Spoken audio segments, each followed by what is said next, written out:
Subscribe to our YouTube channel and press the bell icon to get the latest updates.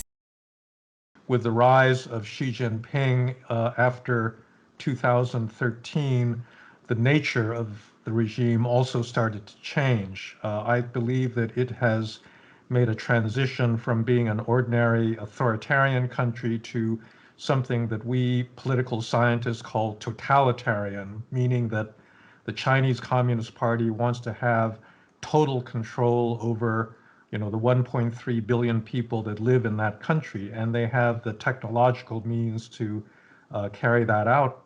So it's a very unique threat. It's a threat in terms of its power, but also I think in terms of the idea, the China model, a totalitarian country that wants to exert control not just over its own people, but increasingly over its region. I've felt for a long time that many people have been complacent about the growth of Chinese military power. They are the one great power that has been increasing their military budget very, very steadily as a proportion of their GDP. They've modernized their forces across the board. The power balance, therefore, has shifted in their favor in all of these areas that are close to them. And I think that this is going to continue. So I think India, has become a frontline state in a sense in resisting this expansion of Chinese power. And how far will the Chinese push it? Because if India decides to confront it and stand firm, India can Well, that's something that's hard to know. I think that compared to Russia, the Chinese have been relatively cautious. Putin is a huge risk taker. So he invades Crimea, he seizes, the eastern third of Ukraine, he occupies the territory of Georgia, all these countries on his border. Chinese up till now have been more patient. I think that they felt that they have a winning hand in the long run. They're growing faster than all of their neighbors. And so if they just wait, they're going to be in an even better position. And I think that that mentality has not completely disappeared. The other thing is that unlike the former Soviet Union or China under Mao Zedong, the Chinese are still very much interconnected with the global economy. They're completely dependent on export markets in, places all over the world. And so they can't afford to be too openly disruptive by these military adventures. So I think that's something that will continue to temper their actions going into the future. Oh, I don't think the territory in that part of the Himalayas is really all that significant. Nobody lives there. It's not like they're big historical claims. I think this is just a demonstration that they can do this and that, they want to show that India doesn't have any options really in resisting. I think that's really the message that they're trying to send. Because in India, we believe that China uses Pakistan to triangulate India. So that's an easy, cheap option available to China. They can just choose Pakistan. So why get involved directly? Well, they're doing a lot of other things besides their support for Pakistan. The Belt and Road Initiative is the single biggest foreign policy that has been put in place by Xi Jinping. And they've developed very close relations, not just with Pakistan, but with Sri Lanka, with Myanmar, with any number of countries, on India's borders.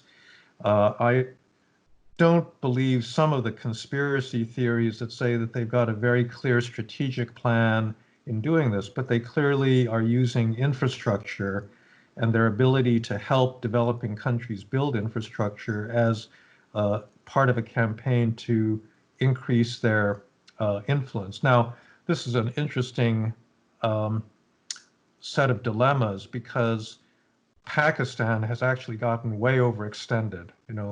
For many years, they were the recipient of, the largest number of big infrastructure projects, but they did too much of it and they got into a lot of trouble. They're in an unsustainable debt situation. They've had to go to the IMF to get bailed out because they're over indebted to China. and the IMF has not been really happy at the idea of, putting in funds in order to bail out these Chinese development banks. And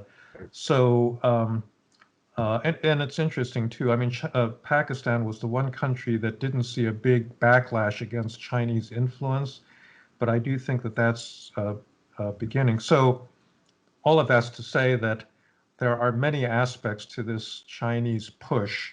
It has many dimensions. So part of it is this direct military confrontation that we saw in the past couple of weeks, but part of it is also a much more long-term, series of investments through Belt and Road to build influence and basically, surround India and exert influence throughout the Indian Ocean. The main issue for India, has to do with its own governance and preparedness. If you look right now at the Indian military compared to the Chinese military, there hasn't been enough investment. There are a lot of weaknesses in, force modernization, training, a lot of things. And so I think India needs to make further investments along those lines. And I think India needs to also worry about the values issue. I have certain problems with the direction that Prime Minister Modi has been pushing India in recent years, because I think that it's very hard for a, multi-ethnic, multi-religious, society like India to be governed other than as a fairly liberal order. By liberal, I mean one that, is tolerant of, that kind of ethnic and religious diversity. And that's really been the basis of Indian unity really since independence. And you don't want communal differences, to rise up. That's really what's happening in the United States right now. Since the George Floyd killing, the racial disparities between Black and white Americans has come to the fore. And, that kind of internal division, I think, has made it much more difficult for the United States to face external rivals and challengers. And so I don't think in India you want to allow something like that to happen, because you do need national unity at a time like this. Well, absolutely. I mean, I think, the changes in the citizenship law that, have disenfranchised a lot of Muslims who thought that they were citizens of India, I think that's really not the direction that a true rule of law country would pursue. And so that troubles me a great deal as I watch, political developments in your country. How far has India gone in that direction? If you compare India with some of the other countries, say Turkey, you can look at Brazil, because this is a world run by alpha males of the nationalist right. Well, that's right. I think that India has not gone as far as Turkey. Journalists have come under pressure, but in Turkey, there's thousands of them in jail. Right. Academics, military officers, basically anybody that's raised any kind of criticism of President Erdogan, end up in prison. And that's not the situation in India. That's, so that's a good thing. And I think that it's important. Yeah, it's important, I think, for independent media to keep speaking out, keeping the government accountable. I think it's important for civil society groups to maintain their independence, to protest when they think that the government is doing things that, contradict the founding principles of the republic. And that's something that won't happen unless people fight for it. So that's a struggle, that Indian citizens really need to take on as their own. They actually impeded the ability of their public officials to, or their public health officials to carry out the policies that they recommended. So it's no surprise that the impact was very bad. To this day, President Trump refuses to wear a mask in public. And, if you have that kind of leadership, of course, it doesn't matter how good your bureaucracy is, it's not going to be effective because people aren't going to trust the words that are coming out of the mouth of people that really know what they're talking about. I think that the reason that we have liberal democracy is it's a matter of values because, in a liberal democracy, we want to give all citizens dignity by giving them rights. And so there's a normative reason for supporting democracy. But there's also a functional reason. If you base a complex, diverse country on a single religion or on a single ethnic group or on a single racial group and say, that's basically the national identity of our country, you're going to buy yourself a lot of conflict and trouble over time because that is not the way to rule, a complex, diverse society. And again, this is why, I said earlier, in your country, in India, it's one of the most diverse societies in the world. And, it's amazing that, with the number of different languages and ethnic groups and religions, castes that you have, that you've managed to hold together as a single society since the birth of the Indian Republic. And I think that the only possible framework for that is as a liberal democracy. I try to imagine what a Chinese-style dictatorship in India would look like, and it's that sort of thing has really never even been attempted, for the whole subcontinent in India's history. So I think, in a way, liberal democracy is a necessary, functional response to diversity. It's the only way that you can govern over diversity peacefully. The argument is basically that if you look across the world, there's no consistent correlation between being a democracy and doing either badly or well in fighting the epidemic. Because among democratic states, some have done extremely well, like South Korea or Taiwan or Germany, and others have done very poorly, like Brazil or the United States. And similarly, among authoritarian regimes, some have done reasonably well, like Vietnam or China did not do well in the beginning, but they've subsequently gotten it under control. And others, Turkmenistan, Russia itself, Belarus have done very poorly. So there's no broad reason to think that a democracy can't deal with a pandemic. I think it depends really on state capacity and on a high degree of social trust between the government and its citizens and among citizens themselves. Now, India, I think, falls somewhere in the middle. The big issue in India, I think, has always been state capacity. India has not been really good at enforcing rules.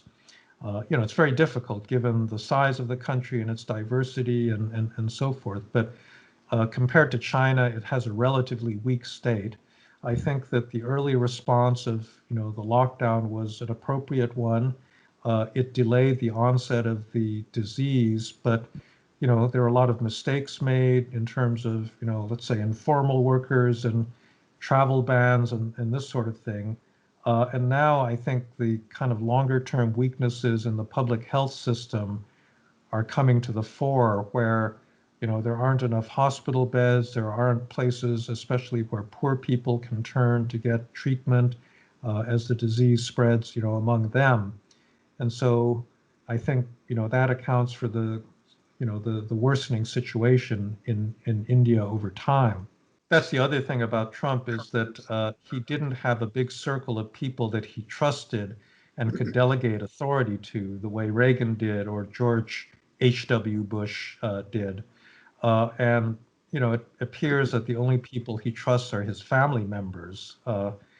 And once you get past that circle, he hires somebody that he doesn't really know. They don't work out. He fires them, replaces them with some other incompetent person. And so there's just been this continual turnover in his own staff. And that's one of the things I think that's actually made him not a dictator, because he can't even organize his own office, much less an entire country of 330 million people.